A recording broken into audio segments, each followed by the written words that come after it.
And welcome to Sum Zero. Today we're back with Raj Shah from Stoic Point. Raj is, many of you know him as sort of the DeSPAC king. He's done a lot of great analysis on DeSPACs that have gotten clobbered, especially from the 2021 vintage. But I think Raj has always been great at just finding really asymmetric opportunities. So today we're going to talk about Sprinklr Corp, ticker CXM. Which has fallen quite a bit off of its highs and is sort of seen as a victim of AI. But I think Raj has a variant view here that's quite interesting. And there's a new CEO in the picture as well that I think makes it even more interesting. But with that, Raj, do you want to just quickly give listeners kind of your background, and then we can get into Sprinklr Yeah, as well. yeah, absolutely. I don't know. Is SPAC King? There's already a SPAC King. His name's Shimon. Yeah, yeah, yeah, yeah, yeah, yeah, He's the yeah. SPAC King, and then I can be the Maybe that's DSPAC. the wrong I'll take that. terminology. I like DSPAC King. I think DSPAC King is actually the best way. We look at them after they've fallen, 50+%. Yeah, Yeah. no, we look thematically at Stoke Point. We tend to look at. I wouldn't. Thematic's probably a strong word. We just tend to bias towards change moments and opportunities. And over the last couple of years, a lot of the best change moments and the highest asymmetry opportunities, in our view, have been in DSPACs and broken IPOs. So as Divya mentioned, this isn't even a DSPAC, but this is definitely a broken IPO. CXM Sprinklr came public around the same time that a lot of software companies were coming public, either through IPO or DSPAC, and has consequently fallen quite a bit since then. In I think 2021, when it came public, just a flood of new issuances. Like frankly, a lot for investors to digest at the time, and I think even still, we're still going through this hangover, and so we tend to pay attention to those types of things. We're drawn to. I mean, we joke we sort of run towards the fire as investors are generally ignoring or running away from them. And then it really just becomes a question about underwriting the quality of a business and really figuring out what's going on here. And so you look with Sprinklr, I'll just start off briefly. I think enterprise software is always just very hard. It can be very hard to understand, and we don't use it as consumers necessarily. So I think it's probably worth spending a minute on just understanding at its core what a company like Sprinklr does, because even admittedly, when we started looking at it, it took us some time to figure it out. They've built an end-to-end platform, and the company's been around for a while, that analyzes all of your customer data and interaction. So that includes social, marketing, customer service, and then it takes it a step further by allowing you to use its platform and its tools to engage with all of those customers. Really, the vision being engage with your customers at any places that they might be. So whether that's at the call center where they're calling in for customer service, if that's on social media, if that's over email, they sort of package all of that together for one singular view of the customer and let you interact with them. And while that may sound like kind of a nice to have as opposed to a need to have, it actually, if you're a large enterprise or a Fortune 500 company, it's a must have. You have to be there where your customers are. You have to protect your brand. You want to know competitively where your brand is positioned, and how consumers think about it or how your customers think about it. So it really is a must have type of technology. But obviously started out kind of really just focused on social media, pushing out your ad campaigns, pushing out your organic campaigns, analyzing what's being said about your brand, social listening, that type of thing. But it's expanded quite a bit to enabling you to A/B test on different products. Like I said, competitive intelligence, things like that. And it's become a much bigger sort of one-stop shop for a lot of these Fortune 500 companies. And consequently, over half of them use Sprinklr. Well over half of them use Sprinklr. And we think that continues to grow. In Sprinklr's case, it's kind of an 80-20 in terms of how much of their revenues come from a sort of a smaller set of their customers. And so that's kind of what the company does. I think it bears mentioning, even though we said that we focus on sort of broken IPOs and DSPACs of the last couple of years, the way we came about finding Sprinklr was actually a little bit different. We've been increasingly using a lot of the AI tools that have come on the scene to better screen for ideas. I think it adds a lot of leverage in our investment process, in our screening process, and really what we want to use them for is helping with the pattern recognition. So we have certain patterns, certain types of investments or things that really interest us the most because we may have made money in the past with them, or we see them as particularly compelling opportunities. And leveraging AI can really help us find those and process them faster. One of those, perhaps not surprisingly, and I'm sure some people on this call tend to look at these types of situations, is CEO change. CEO change can be a very positive catalyst over the medium to long term for a company, but historically using sort of screening and filters to find instances of CEO change can lead to a lot of, I wouldn't call them false positives, but when you cast that wide of a net, you can get a lot of things back. So that can be things like an interim CEO, maybe a chairman or someone off the board stepping in to be CEO because a company is going through something terrible. That's obviously not necessarily of interest. Or an internal promote CEO who's really just going to kind of keep things at the way they were. For us, it's things like outsider CEOs who are coming in, combined with a stock price that may be down a lot. And then hopefully you can use AI to find, well, did that outsider CEO, did he or she do something particularly special or interesting in their past or prior roles? And that's where I think using these AI tools to find it, and in particular with Sprinklr, where things got really interesting. So I'll pause there for a second if you had any questions, David, but I'm happy to Yeah, go into. right. I mean, it sounds like the perfect thing to put into like an AlphaSense terminal, Yeah, just to be like, hey, I want to find turnaround situations where management quality is high, or the CEO has a great track record of success, or has maybe sold a business in the past with a good outcome.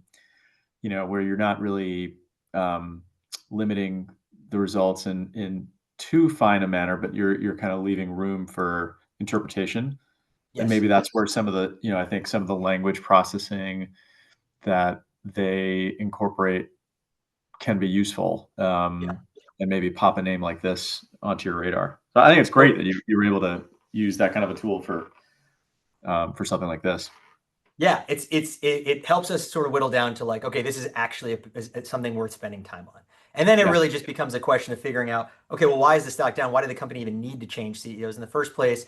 In this case, with Sprinklr in particular, growth. I mean, this was a 2021 vintage IPO. I'm sure you all remember during that period of time, the market was telling companies that were coming public sort of grow at any cost. And then very quickly, the markets changed and investors were demanding, well, actually, I want you to be profitable too. And even if that comes at the expense of growth, I want to see that as well. And Sprinklr was kind of caught in the middle of that. And that, I'm assuming that coincided with the rate hikes in 2022. Absolutely. They Absolutely. just Yeah, got that's a big smoked with the one, rest of the especially in tech technology. and software. Yeah, totally. Yeah. Um, so when it IPO'd, what was the like IPO valuation, roughly speaking? And I think it roughly came public at like a two, and I think a little under $2.5 billion valuation.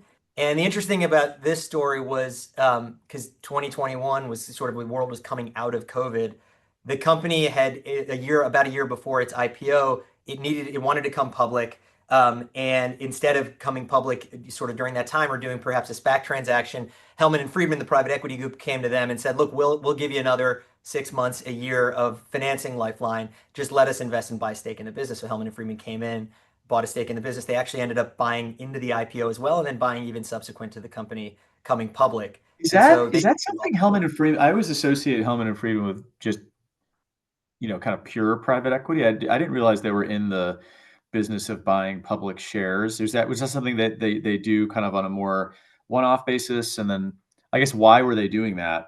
Yeah, it's a good question. And look, we haven't spoken with them specifically about this. They sit on the board of the company, but I'll tell you, I think just looking at the other things that they've been involved with, short answer is no. I think you're absolutely right.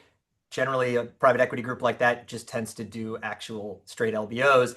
But when there are spaces that are particularly interesting thematically for them, or they're seeing a lot of growth opportunity, or perhaps they're seeing an opportunity to combine or find some synergistic relationship with portfolio companies that they may already own, they're just going to want to get involved in any way that they can. And Helman Friedman's interesting because they bought Zendesk, they have a stake in Genesis, they have some other big stakes in and around this industry, which I think makes it all the more interesting that they felt they needed to get involved with Sprinklr at the time and are still actively involved with the company. And then so they first got invested. Do you know roughly what year, what stage of the business that they Yeah, I first mean, got it's invested? roughly about a north of $2 billion valuation when they got involved just prior to the IPO. They Oh, bought wow. in. Yeah, so they're and look, this is again another rarity for private equity. Usually in public software, they're usually sort of playing with house money. In this case, Hellman and Friedman is underwater, like decently underwater in their investment here too, which I think adds a little bit more juice to this story because generally private equity is not in the business of losing money on these software deals, especially And when they're what is their economic stake? so their economic stake, this is the other interesting thing about this. Their economic stake is quite a bit different from their sort of voting stake here. So on a combined basis, Hellman and Friedman and the founder of the business have roughly like 80% controlling interest in this from a voting perspective. From an economic perspective, don't quote me on this. I think it's like, call it 20%, something like that. And from a voting perspective, I think them on their own might be something like, so a little bit sub 50%. So it's an interesting setup from that perspective, just because of how strategic, the asset is. The question in our minds was, okay, look, that's a very interesting setup in and of itself, but you never want to just bet on private equity takeout really being the core of a thesis for investing in software. For us, the underwriting really came down to, why did the growth slow so much here after this company came public, and where it fits in sort of pattern recognition, parallels to other things we've seen or perhaps have invested in, which is this kind of classic story of a founder CEO taking a company public, having sort of tech vision, running things tightly, but then when a business hits that stage where it needs to sort of mature from a sales practice perspective, from retention, customer care, things like that, not really necessarily having that toolkit to do it, which is why then you fast forward to needing to swap out for a CEO with maybe a proven track record in executing sort of turnarounds or maturizing a SaaS company. And that's kind of what the story has been here. This company has had, from the diligence we've done, reviewing AlphaSense transcripts, doing TGIS and AlphaSense calls ourselves, trying to figure out exactly why the growth slowed here. The interesting thing about this scenario was the reasons the company gave for why growth slowed really matched up quite nicely to the research and conversations we had with former employees and with customers themselves for why did you churn perhaps, or why do you think growth slowed? And that really just came down to, again, sort of the basic blocking and tackling of running a large scale sort of Fortune 500 focused enterprise SaaS company. We talked to several customers, large customers, like you take brands like Lululemon or Nike or Foot Locker, and you're like, oh, you love the product, you think the technology is great, what's been the issue? Why have you considered churning? Why might have you churned? And the answer 95% of the time was, I think the product's great. I've had like 3 different salespeople or customer success managers in the last 12 months. There's just been insane churn. And they're trying to cross-sell and upsell me new things, but I'm trying to figure out how better I can use this very powerful product. And then you have a CEO who's come in who's basically said, look, we need to focus on the core of the business. We need to stabilize things. We need to take out all the people who sort of were kind of immature from the sales perspective and replace them with more mature salespeople that I'll bring in from the companies I've already worked at before. And he's done exactly that over the last, call it 6 months. This CEO has turned over, I'd venture to guess, over 50% of sort of middle management and even upper management of this company. And he's brought in his best lieutenants from the companies he's done turnarounds at prior to this, including Vonage. Is this product kind of like Salesforce, where there's kind of the off the rack version of the product, but then you have to like really like almost like hire consultants to customize it for your own company? And Yeah, like, is that how it works? Yeah, it is. It's absolutely a bit like that. So you get it like Salesforce, you onboard right originally to just do kind of core CRM, and then it turns out it's actually much, much more powerful than that. And that's exactly the good analogy to draw with Sprinklr, which is you may take it on to do 1, 2, 3 things, and then it turns out actually it can do quite a bit more, and you're paying a premium price for it. So as a customer, you feel entitled to knowing and being trained on how else to use the product. And then you call up the company, and the phone number you got is a different person, and they don't have context for your account or your needs. And then you set up a meeting, and then the next time you have that meeting to talk about how you can further use the product, it's like yet a different salesperson. And so it seems like a very basic and kind of odd thing to be having caused such a big issue.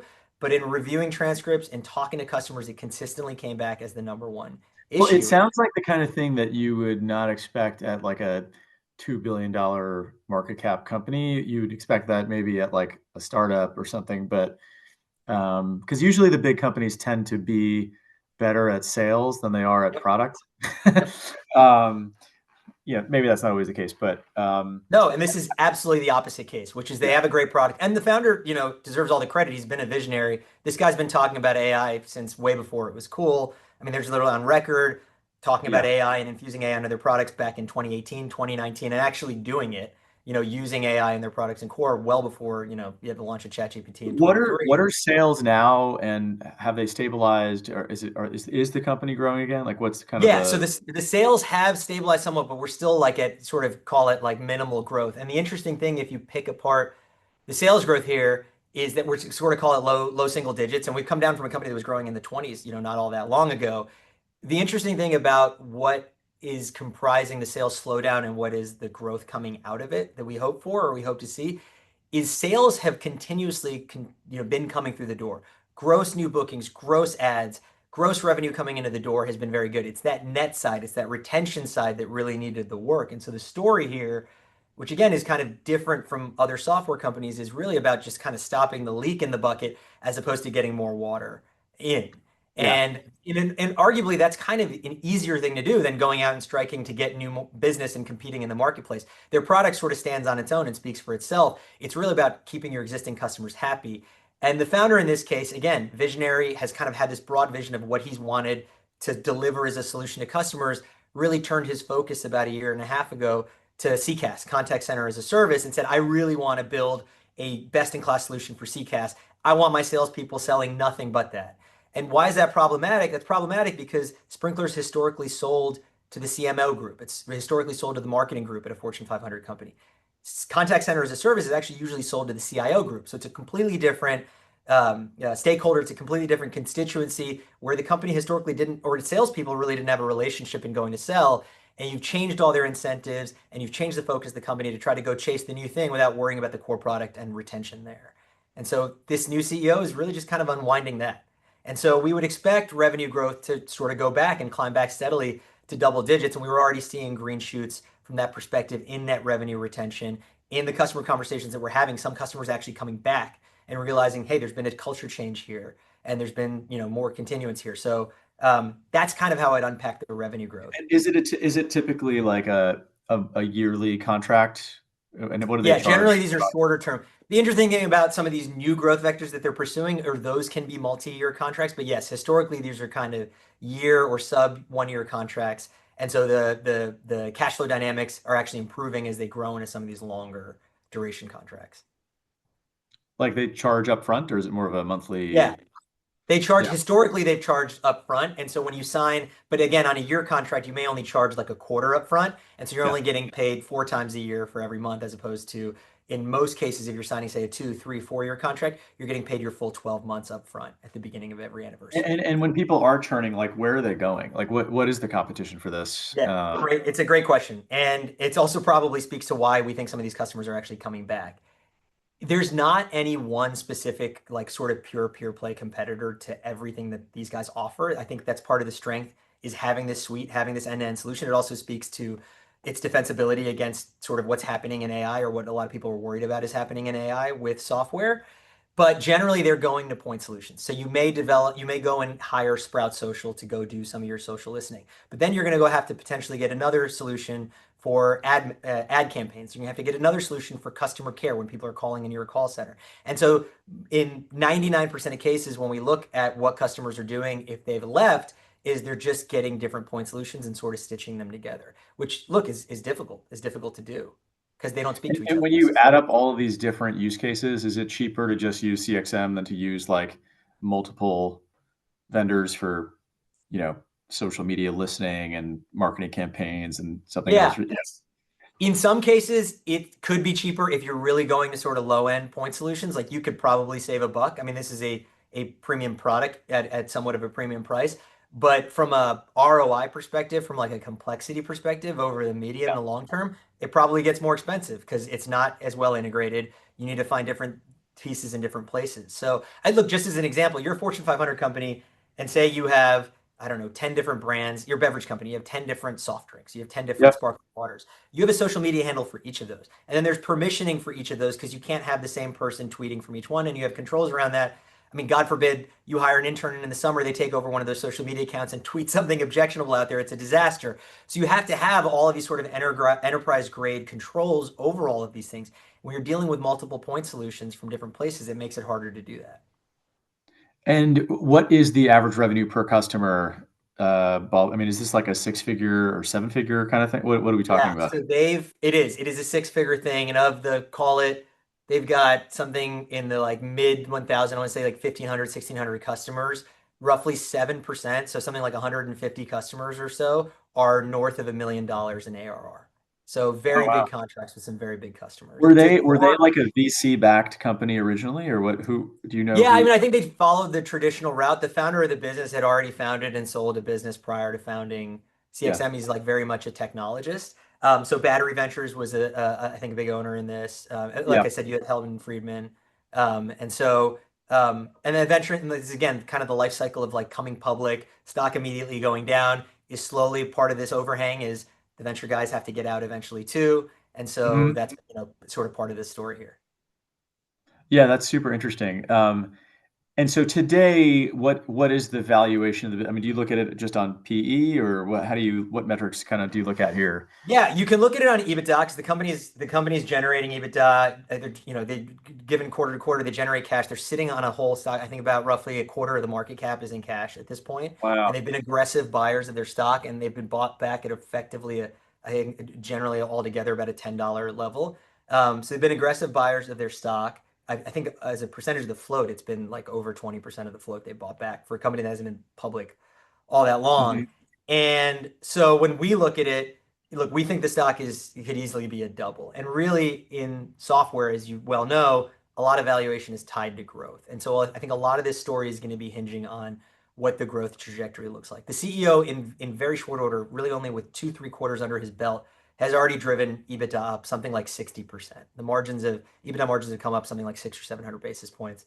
So he's taken already a lot of costs out of the business. He did an immediate riff and let go of something like 15% of the workforce. He's Let's gotten a lot of let's operating leverage in the let's take a business. step back. Tell us about Rory Read. I mean, he seems to have like a really impressive Fortune 500 background. Yeah. And so I'm curious, like, why would he come to a small cap publicly traded company after working at AMD and Dell and places like that? Like, I'm just curious, like, he's probably not simply looking to double the business. I assume he's looking for an order of magnitude step change in terms of the value of this business. But I would love to hear about his background and what he's said about why he's even here. Like, Yeah. what's Yeah. his It's funny, motivation? we've asked him this directly too, and so he likes to say he's come to run this business really for 3 reasons. One is the technology stack. So when he looks at the technology space, specifically in this sector, he thinks that Sprinklr has the best tech in the space. Two is the gold-plated customer list. So he looks at the customers that they have and the opportunity for expansion there and who these customers represent, and he's very attracted by that. And then very frankly, he said number three is he wants to make money, and the stock trades for under 2 times sales. And so to your point, he's looking for probably multiples of upside relative to where the stock is trading. And you're absolutely right. I mean, this company's punching pretty well above its weight class in terms of the quality of CEO they were able to go out and recruit to take this gig. He told us when he had left, so his last job just prior to this was as CEO of Vonage. And Vonage itself was going through a complete transition from being sort of a B2C business. Vonage was like doing VoIP phones, if you remember, to becoming a contact center as a service, sort of enterprise or business focused B2B business. And he doubled that stock in 2 years. He ended up selling that business to Ericsson. And so he had a lot of opportunity after leaving that. He said he had 6 or 7 opportunities to go work for other companies in software after he left, and he was most drawn to this. His prior roles, even prior to Vonage, he was the CEO of AMD.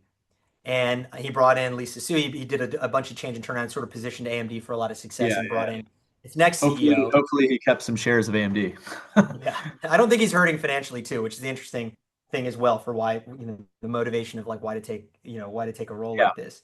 But after AMD, he became sort of Michael Dell's right-hand man. So he hmm. spearheaded the integration of EMC when Dell acquired EMC and obviously VMware, and he integrated all those businesses. He also grew and exited a few businesses within the Dell umbrella for multiple billions of dollars. So he's been charged with a lot of Michael Dell's success and the Dell organization success there as well. And so, look, he's had a big background. He says that this is his sixth or seventh sort of turnaround.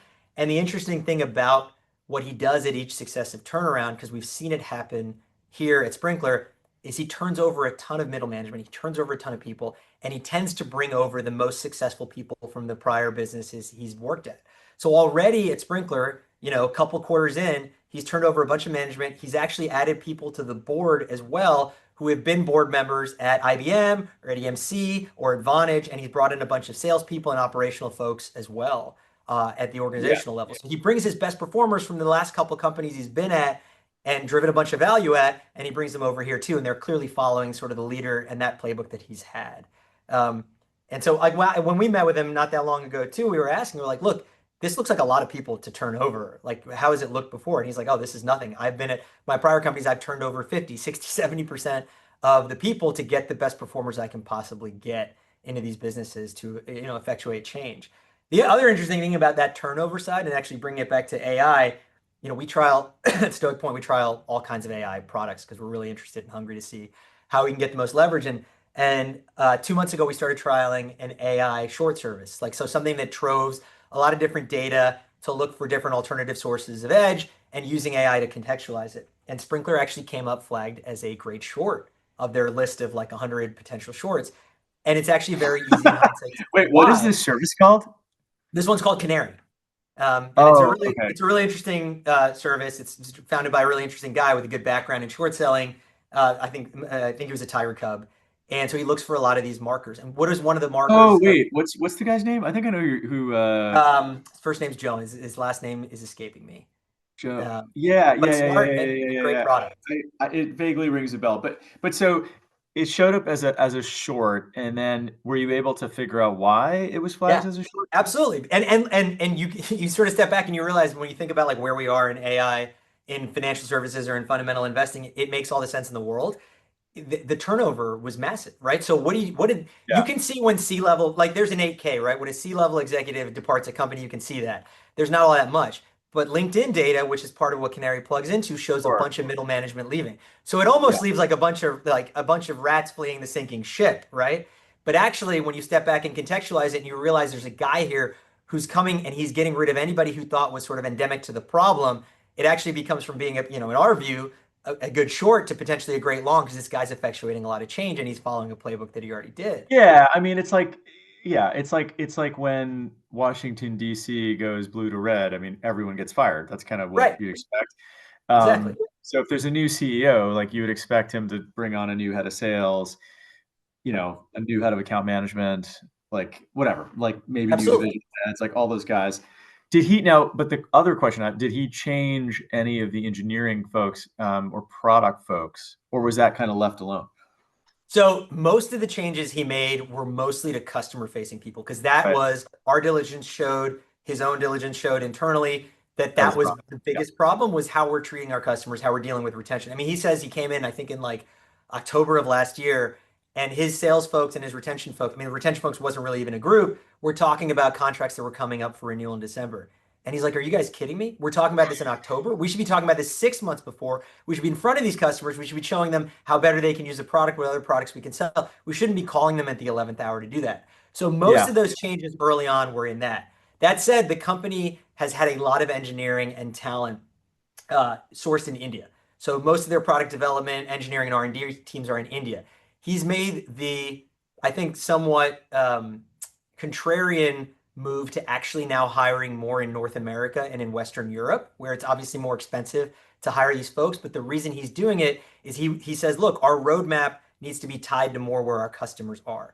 So our customers want to tell us what their pain points are. We need to have engineers who can actually visit them. And then you have roles like what are called technical sales roles. So you have people who spend maybe 2/3 of their time actually working on new products, working on R&D, but they accompany a salesperson to a meeting to try to figure out what the pain points are for a customer. It's much harder to do for someone sitting in India than it is if they're sitting a couple hours away, here in the US. Yeah. I mean, I think the key point here is that, and really the key question is like, does the product deliver the value that it's designed to deliver? And if it does, um, then it's a marketing game or a sales sort of strategy, like to get it in front of folks and all that. Yep. Um, and it's interesting that you've gotten a lot of positive product feedback, and yet there's this churn issue. But assuming they can solve for that, um, from a balance sheet standpoint, the company is super healthy. It sounds like, you know, is there a TAM problem here? Like, or do you feel like that's why the CEO joined? Like, there's enormous, like, how much upside does he see in terms of the number of enterprises that want this kind of a all-in-one solution to Yeah. marketing? Like, It is a little different. It is, and we noted this as well, I think in our write-up on SumZero as well. I wouldn't call it a TAM problem, but we are playing in sort of a different inning than perhaps we were 10 years ago with this company. 10 Yeah. years ago, not every Fortune 500 company took their social media presence as seriously, thinking about their brand equity, thinking about these types of things. I'd venture to guess 100% of Fortune 500 companies have somebody employed at the company working on that type of strategy, managing our brand on online properties, thinking about how marketing integrates with social media strategy, how we launch campaigns, how we think about customer interactions, right? If you have customers tweeting at you on X and saying, look, I'm having a terrible experience with your product, 10 years ago, you may not have been aware of that or you may not have been Yeah. acknowledging that. Now it's kind of table stakes, right? So from a TAM perspective, it's both good and bad. It's good because all of your customers are now aware they need a solution here. This is a real pocket of your spend that is a must-have and not a nice-to-have.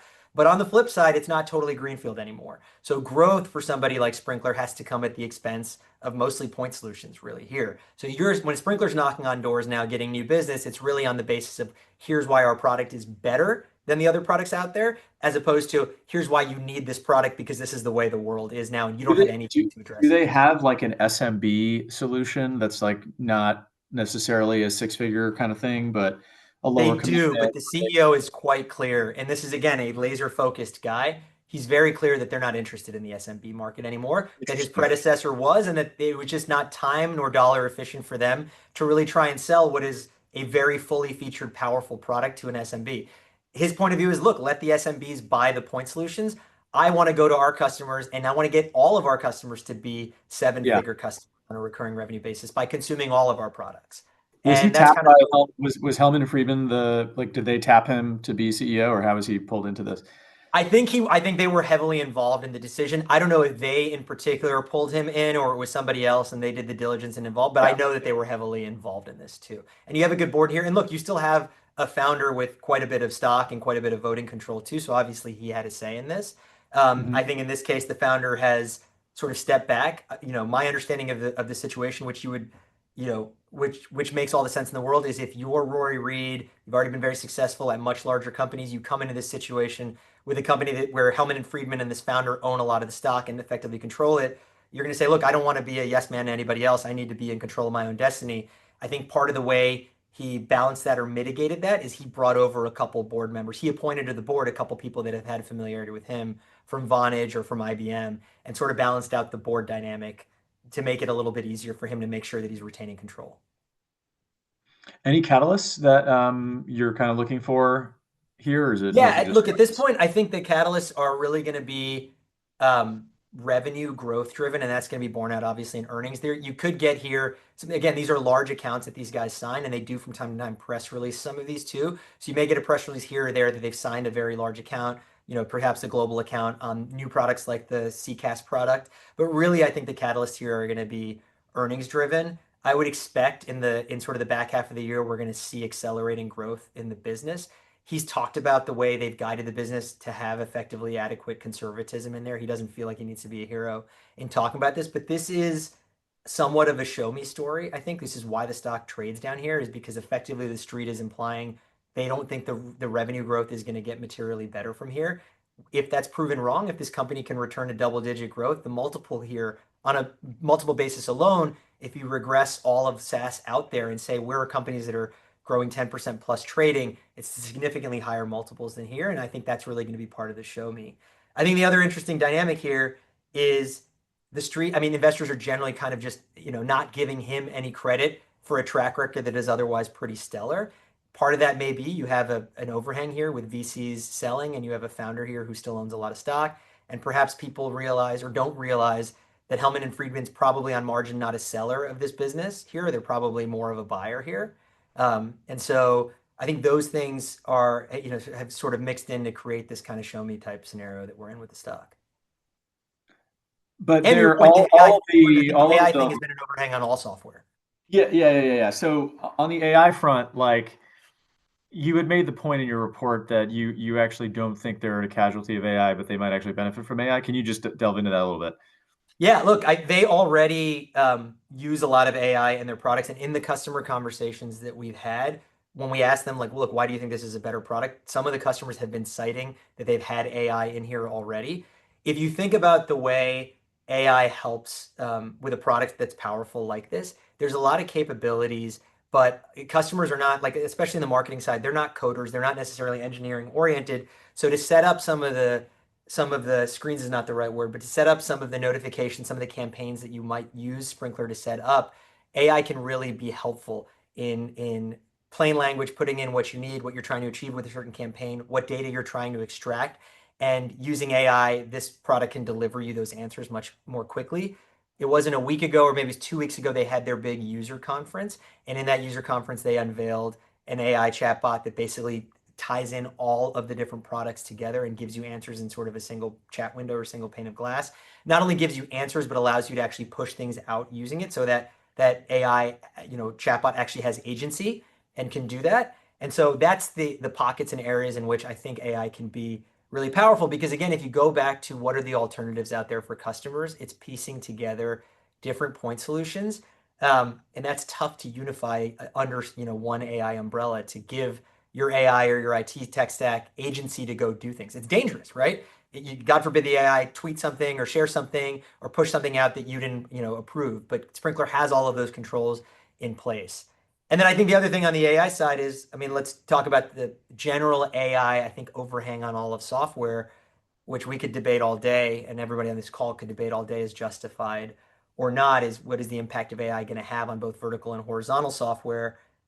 I could say it's been hard to see so far AI having a meaningful impact yet, not to say that it's not going to, but in the context of Sprinklr, the threat would really have to be a customer. And look, Fortune 500 companies are well resourced. A customer deciding, I'm going to build this myself. I'm going to replicate most, all of what Sprinklr does using AI myself. I'm going to hire a couple people to code it, and I'm going to maintain it that way. It just seems a lot Or harder or and higher or stakes. is it the risk of like Meta doing that and then going to Coca-Cola and saying like, look, not only are we the distribution channel for your ads, but like we're going to make those ads and help you track those ads and help you listen to social media chatter. Like, is that the sort of fear that? It is part of the risk, although I wouldn't say that that's necessarily an AI risk. So take social listening, for example. What is social listening? It's basically being able to know when you're being talked about. It's like every teenage girl's dream, but for a brand, it's like being able to know when you're being talked about anywhere on the web. And that's what social listening is. Over time, Meta has definitely evolved its tools to just offer brands a little bit more insight for when they're being talked about and deliver notifications. But those social listening tools are they're pretty basic ultimately. But what Meta's not going to be able to deliver is, where am I being TikToked about? Where am I being tweeted about? Where am Yeah, I being talked about on Reddit? That type of thing. And that's where something all encompassing like a Sprinklr can deliver. So makes sense. perhaps Yeah. you could code together and slap together between each of those social networks, giving you that unified view. But that's very difficult to do. You may miss things, and the algorithms at each of these underlying social networks changes, and there are new social networks and new places to talk about your brands or businesses popping up every day. So, And sort of keeping that's maybe difficult there's a to do. conflict of interest in having the channel also give you reporting if Exactly. it's, Like I don't know. we've been in that, right? Facebook's been in that hot water before too, giving you a little bit of a optimistic view of how your ads are being delivered and the ROI you're Yeah, going to be. that's I've definitely come across reports like that. And I imagine the same risk would exist at TikTok and Sure. LinkedIn or whatever. I mean, super interesting. I mean, I think it's most interesting that Helman and Friedman like is underwater on publicly held shares that they've been Yes. buying in the public markets. Like that's fascinating. Um, and I also think it's really interesting that a guy who used to be CEO of AMD or much larger companies has somehow found himself in a much smaller company. Yep. Um, and And this is is likely his last gig too. Like he's done a number of these. He's not a spring chicken, and he'll be the first to admit when you talk to him that this is probably his last and final act. is the And low most hanging people like fruit. their last and final act to be a great one. So Yeah. No, I agree. Is you think from his standpoint the low hanging fruit is more just getting better salespeople in the mix, or is it just kind of cost cutting bloat kind of headcount that maybe isn't necessary? Like I what think would you? it's more the former, as they've identified the problem is really, and it's not necessarily even salespeople, because sales sort of implies like sort of gross new revenues coming into the door. I actually don't think they feel like they have a huge problem with getting new revenue in the door. It's that retention of the existing customer Yeah. base. So it's more the customers, this what are historically called customer success managers, CSMs, although he's changed even that acronym to something else internally, and the name is escaping me, but it It's just implies account much more. management. Yeah, it's basically that. It's making sure you're in front of the customer, that they're using your product to the fullest, capabilities of it so that they're seeing the real value in it. Because it's a powerful tool. It's also the perfect sum zero idea, off the radar, no sell side coverage, or at least no meaningful sell side coverage. But Raj, unless we missed anything, I think we can wrap it up. This has been super interesting as always. Um, but yeah, No, did well, we I cover everything? appreciate I think that appreciate the form. Yeah, I think that's pretty much it. Obviously, the write up is on some zero. I think the other interesting thing about this, not only that it was surfaced using AI, but I think this is like we love these ideas that are sort of very easily in a way diligenceable, and it lends itself very well to Tegas calls or AlphaSense calls. And there are transcripts up there on that. There are transcripts up on other expert networks as well, where you can sort of really go and dig into because look, anytime a company tells you anything for why something's happening, investors should question it. I think what's yeah, interesting about this is they told you exactly why they think they had a churn issue, and you can go and talk to customers and former employees and verify if they're actually saying the same thing. And in this case, we think the calls overwhelmingly support that. But it's a very diligenceable idea from that perspective too, which we like. super interesting. Well, thanks for sharing this with us, Raj. This is great. We're looking forward to our next discussion. But thank you again for taking the time. You're welcome. Thanks for having me.